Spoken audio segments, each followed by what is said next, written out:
Welcome, I'm Cassidy Cash. This is That Shakespeare Life, and it's time for Weird Word Wednesday. The word this week is Dalmatians, and this comes up twice in Shakespeare's plays. Both of the references come from the play Cymbeline, including in Act 3, Scene 7, when the first senator announces, quote, "Since the common men are now in action against the Pannonians and Dalmatians."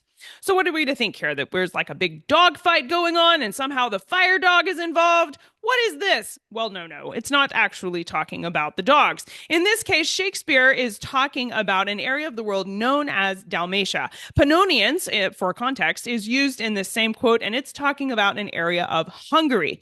Dalmatia is a region in southwest Croatia that was its own little country of sorts and even had its own language right through to the 19th century. There's a big portion of history here, but the short version is that Shakespeare's referring to a time in history after the death of the king of Croatia. He died at the end of the 1080s, and Dalmatia, the location, entered into a period of anarchy where Dalmatians and the Pannonians, which was a section of Hungary, remember, so the Hungarians and the Croatians were fighting over who was going to take control of this part of the world. Hungary would ultimately prevail and take control of Dalmatia by 1102.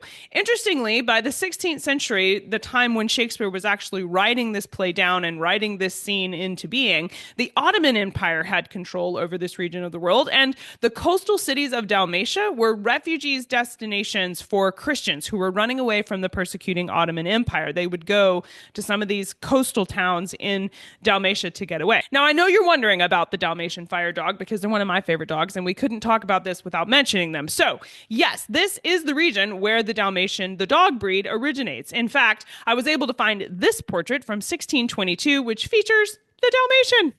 So it's entirely possible that Shakespeare would have known about Dalmatians, the dog breed, as well. But his references in his plays, he's talking about the location, not the animal.